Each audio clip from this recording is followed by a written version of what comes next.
오늘 2024년 새로운 한 해의 첫 주일이 시작되었습니다. 올해에는 여러분들이 어떤 계획을 세우시고 어떤 일을 시작하셨습니까?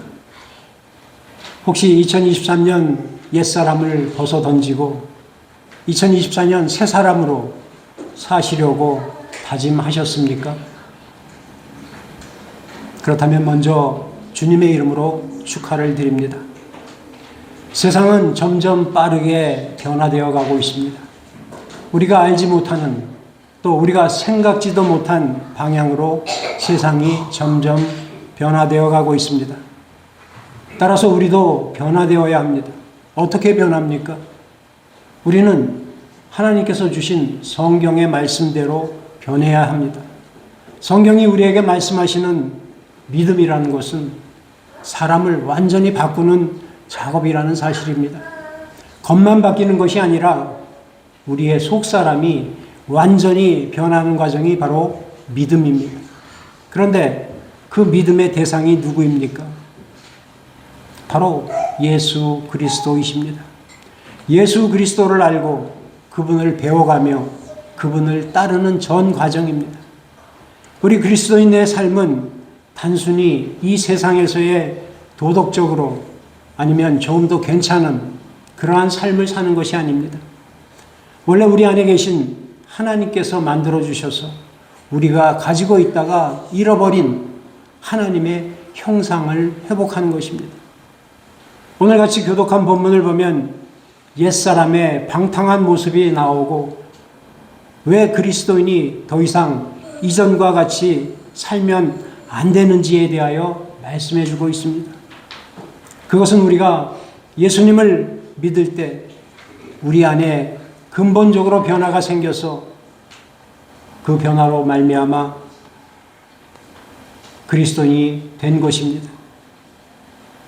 우리 안에 성령께서 들어오셔서 우리 삶에 빠져 있었던 그 한 부분을 성령께서 채워주셨기 때문에 더 이상 이전처럼 방황하며 살아가서는 안 된다는 것입니다. 우리가 예수님을 믿으면 우리의 모든 죄를 다 용서받게 됩니다. 이것이 우리에게 있어서 가장 큰 축복이고 은혜입니다. 죄를 회개하는 것과 죄의 용서와 예수님을 영접하고 구원받는 것은 다 동시에 일어나는 일입니다. 회개를 안 하고 구원을 받을 수 없고 구원을 받았는데 죄를 고백하지 않을 수 없는 것입니다. 우리가 구원을 받은 것은 신분상으로 그렇게 해주신 것입니다. 실제로 내 안에 있는 나쁜 습관이나 죄성은 우리에게 그대로 남아 있습니다. 예수님을 믿은 후에도 우리에게 여전히 계속 남아있는 것이 바로 오늘 본문에서 말하는 옛사람입니다. 이 옛사람이라는 것은 나 자신이 하나님을 알지 못했을 때 내 마음을 지배했던 옛 인격, 부끄러운 모습들입니다. 하나님 없이 내가 주인이 되어서 살았던 그 생활과 가치관입니다. 그런데 우리가 알아야 할 것은 이 가치관과 생활 방식이 분리될 수 있는 것이 아니라는 것입니다. 우리의 가치관과 생활 방식은 하나로 뭉쳐져 있습니다. 그래서 콩 심은 데 콩이 나고 팥 심은 데 팥이 나듯이 어떤 사람이 자기의 삶을 어떤 방식으로 산다고 하면 그것은 반드시 그 사람의 가치관이 그렇기 때문입니다. 그래서 그런 행동이 나오게 되는 것입니다. 만약에 남을 해치면서까지 수단과 방법을 가리지 않고 재물을 모으는 사람이 있다면 그것은 돈이 최고라는 가치관을 가지고 있기 때문에 행동으로 나오는 것입니다. 다른 사람의 피해를 입던 말던 상관없이 자기의 유익을 추구하는, 또 이권을 챙기고 권력을 추구하는 것입니다. 왜 그렇습니까? 그러한 가치관이 그 사람 속에 들어있기 때문에 그렇습니다. 자신의 사고방식이 바뀌어지지 않는 이상 삶의 방식은 결코 고쳐지지 않습니다. 오늘 본문이 그것을 우리에게 말씀해 주고 있습니다. 우리 17절, 18절 같이 한번 합독해 보겠습니다. 17절 다시 한번요. 시작. 그러므로 내가 이것을 말하며 주 안에서 증언하노니 이제부터 너희는 이방인의 그 마음에 허망한 것으로 행함같이 하지 말라. 그들의 총명이 어두워지고 그들 가운데 있는 진지함과 그들의 마음이 굳어짐으로 말미암아 하나님의 생명에서 떠나 있도다. 옛사람은 허망한 생각을 가지고 있고 또 마음의 완고함 때문에 지각이 어두워져서 하나님의 생명에서 떠나 있다라는 것입니다. 그래서 옛사람의 마음은 이처럼 허망하고 경직되어 있고 강팍하기 때문에 하나님의 생명이 그 안에 없다라는 것입니다. 죽어 있다는 것입니다. 그래서 사도 바울은 에베소 교회의 성도들에게 그렇게 옛날 방식으로 살지 말라고 권면하고 있는 것입니다. 이어지는 19절을 보면 그들이 감각 없는 자가 되어 자신을 방탕에 방임하여 모든 더러운 것을 욕심으로 행하되라고 했습니다.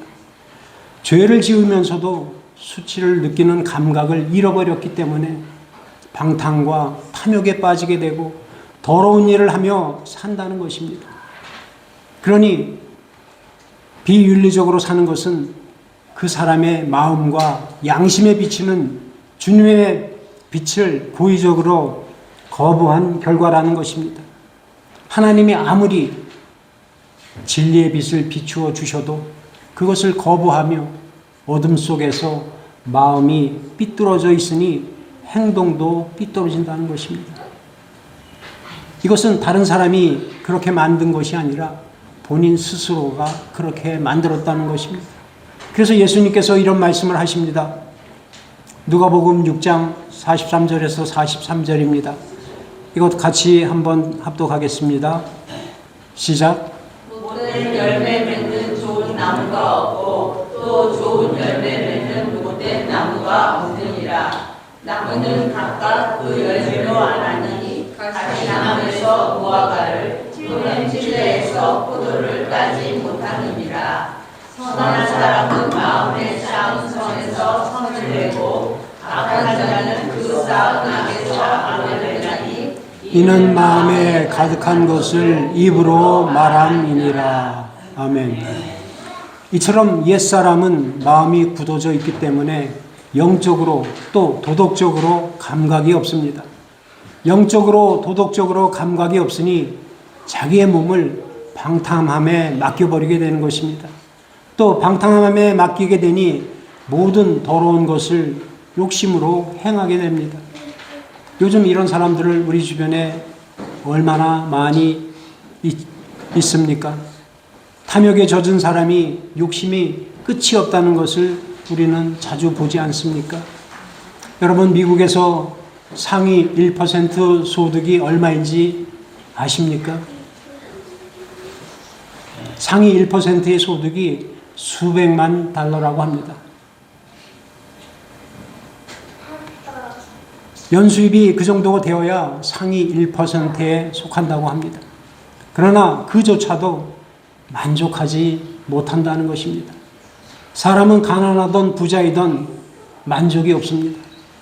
부자는 자기가 부자라고 생각하지 않습니다.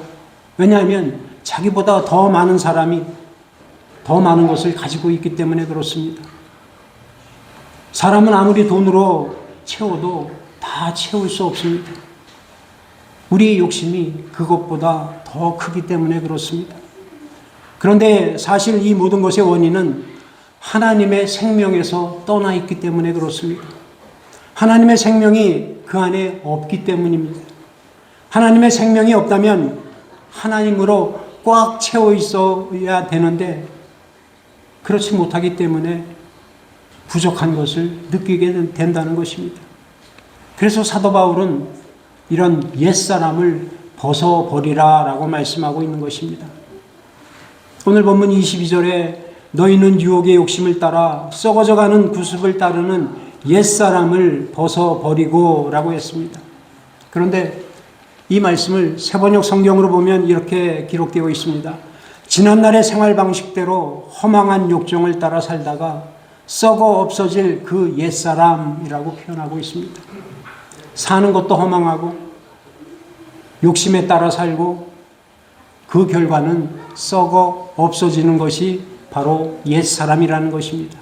이런 습성이 우리 안에 있다라는 것입니다. 그런데 예수님을 믿지 않으므로 하나님의 생명이 없는 사람만 그렇게 사는 것이 아닙니다.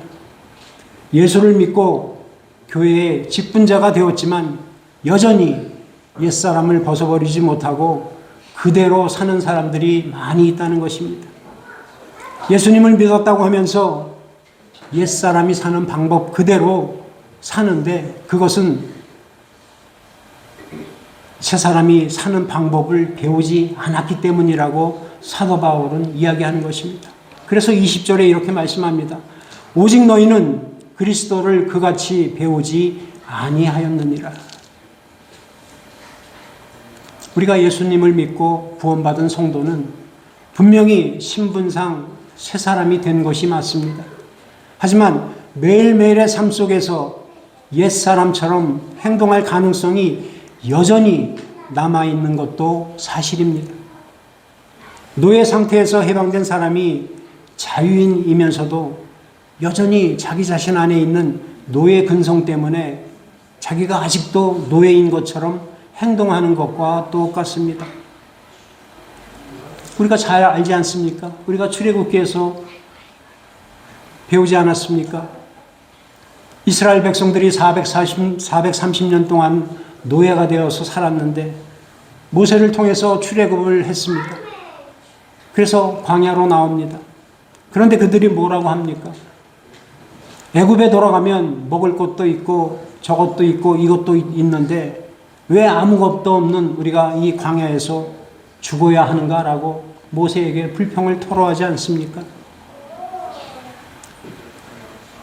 똑같이 새 사람이 되었으면서 옛사람의 습성과 생각을 버리지 못한 채 옛사람처럼 살아가는 것 얼마든지 가능합니다. 그래서 사도 바울은 새 생명의 신분을 얻은 성도가 새 생명의 성도답게 살아야 할 것을 강조하고 있는 것입니다. 새 사람의 신분이 무엇입니까? 새 사람의 신분은 그리스도 안에서 이미 우리에게 분명히 주어졌습니다. 그것은 새 사람 신분대로 살아야 할 우리의 본분이기도 합니다. 새 사람으로서 삶이 주님의 명령대로 순종으로 나타나지 않는다면 예수 안에서 새 사람이 되었지만 계속 옛사람으로 살아가고 있는 것입니다. 우리가 이 땅에 사는 동안에 옛사람과 끊임없이 싸움을 합니다. 옛사람과 새사람이 싸우는 것이 우리의 신앙생활이고 사실 어떤 면에서 믿음이 좋다라는 것은 옛사람보다는 새사람으로 살아가는 것이 더 많다는 의미이기도 합니다. 믿음이 자라날수록 옛사람이 아니라 새사람으로 살아가게 된다는 것입니다. 우리에게 중요한 것은 옛사람이 아니라 새사람입니다. 그렇다면 새사람의 모습은 어떤 모습입니까? 새사람의 모습을 오늘 본문 이어지는 21절에서 24절에 이렇게 말씀합니다.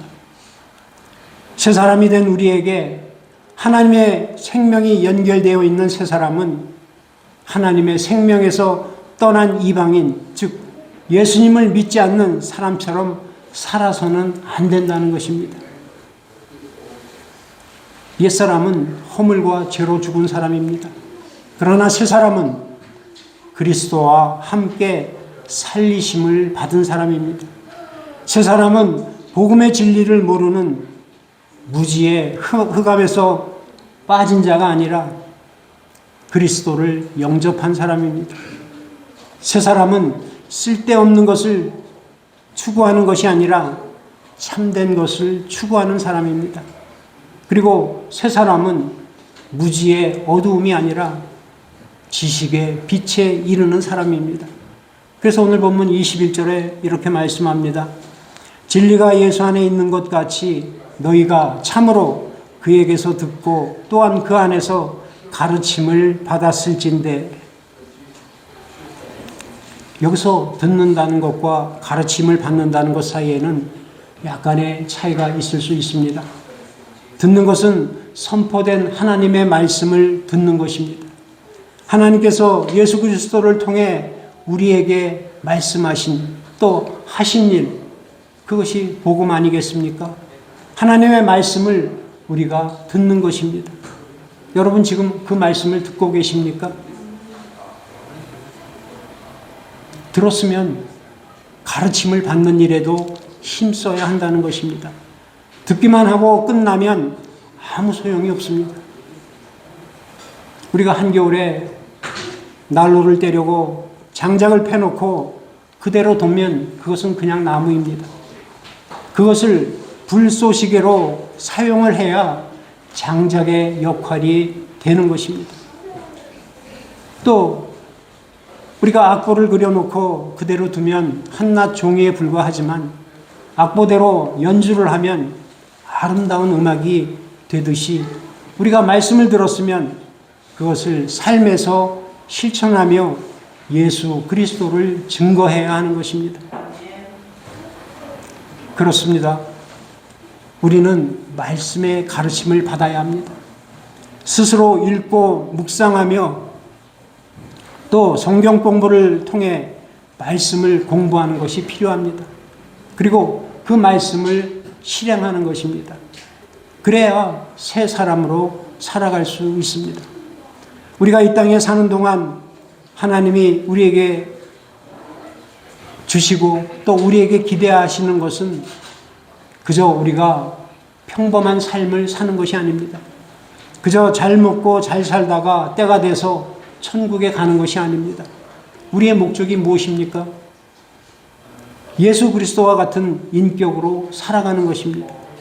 하나님은 우리가 예수 그리스도와 같은 사람으로 성장하기를 원하고 계십니다. 물론 우리가 이 땅에 육신을 입고 사는 동안에도 100% 예수님을 닮는 생활을 할 수는 없습니다. 그러나 그렇게 되는 방향으로 목표를 정하고 한 걸음 한 걸음 걸어가야 한다는 것입니다. 사도 바울이 표대를 향해서 달려간다고 한 것처럼 우리도 그리로 달려가는 인생을 살아가야 한다는 것입니다. 저와 여러분들은 물론이요, 세상 사람들 모두 다 언젠가는 하나님 앞에 서게 됩니다. 그때 우리가 하나님 앞에 심판을 받을 때 하나님께서 틀림없이 물으실 것입니다. 너는 이 세상에 어떻게 살다가 왔냐? 그때 여러분들은 무엇이라고 말씀하시겠습니까? 우리의 삶의 목적은 예수 그리스도이십니다. 예수 그리스도를 닮으며 살아가는 것입니다. 그런데 예수님을 닮는다는 것은 우리가 아무 생각 없이 그저 그렇게 사는 것이 아니라 그리스도의 성품과 인격과 생각을 닮아가는 것입니다. 우리는 새 사람을 입었다고 하면서도 예수님처럼 살아가지 못합니다. 아주 작은 부분까지도 남을 위해 포기하지 못합니다. 내가 바쁘니까 알면서도 하지 못합니다. 내가 좀 여유가 있지만 알면서도 사용하지 않습니다. 그저 나를 위해서, 내 가족만을 위해서 사용을 합니다. 시간도 그렇습니다. 하나님께서 우리의 모든 것을 우리에게 주셨는데 주일 예배를 위한 일주일에 2시간, 그것도 하나님께 드리지 못합니까? 아니, 새벽 예배 30분이면 끝납니다. 하루에 30분도 하나님께 드리지 못합니까? 새해에는 하나님께서 우리에게 부어주신 모든 것들에 감사하는 마음으로 새롭게 결단하는 저와 여러분이 되시기를 바랍니다. 그렇게 살기 위해 우리에게 필요한 것이 바로 훈련입니다. 우리가 금요 성경 공부 시간에 웨스트민스터 대유리 문답을 배우지 않았습니까? 우리가 처음 예수님을 믿어 구원에 이르는 것을 칭의라고 하고 또 그렇게 예수 그리스도를 닮아가는 과정을 성화라고 했습니다. 구원은 우리의 노력으로 얻을 수 있는 것이 아니라 하나님의 은혜의 선물이지만 우리의 영적인 성장은 우리가 노력을 해야만 합니다. 오늘 우리가 예수 그리스도의 성품을 담기 위해 우리가 감당해야 할 세 가지 책임을 오늘 본문이 말씀해 주고 있습니다. 먼저 우리는 옛사람의 모습을 버려야 합니다. 22절입니다. 너희는 유혹의 욕심을 따라 썩어져가는 구습을 따르는 옛사람을 벗어버리고, 우리는 계속 벗어버려야 합니다. 지난날의 생활 방식대로 허망한 욕정을 따라 사는 것이 아니라 썩어 없어질 그 옛사람을 계속 벗어버려야 하는 것입니다. 두 번째는 우리 자신의 생각을 바꿔야 합니다. 23절에 오직 너희의 성령이 새롭게 되어라고 했습니다. 이것은 생각과 태도를 바꾸는 것입니다. 새 사람의 심령이 새롭게 되지 않아서 새롭게 되도록 해야 한다는 말이 아닙니다. 이미 우리는 새롭게 되었기 때문에 새롭게 된 사람처럼 살아가야 한다는 것입니다. 그래서 사도 바울은 로마 교회에 이렇게 전하고 있습니다. 로마서 12장 2절입니다. 우리 한번 같이 합독하겠습니다. 시작. 너희는 이 세대를 본받지 말고 오직 마음을 새롭게 함으로 변화를 받아 하나님의 선하시고 기뻐하시고 온전하신 뜻이 무엇인지 분별하도록 하라. 지난 연말에 우리 김 목사님이 말씀을 주신 그 말씀 아닙니까? 새롭게 변화하자. 하나님의 뜻을 분별하며 사는 것이 바로 새 사람으로 사는 것입니다. 그러기 위해서 우리는 변화되어야 하는데 변화되기 위해서는 두 가지를 하라고 합니다. 이 세대를 본받지 말라고 합니다. 옛사람을 잃어버려라 라는 말과 같은 말씀입니다. 그리고 오직 마음을 새롭게 하라고 합니다. 그럴 때 변화가 되고 하나님의 뜻을 분별하게 되고 새 사람으로 살아갈 수 있다라는 것입니다. 바라기는 이런 저와 여러분이 되시기를 바랍니다.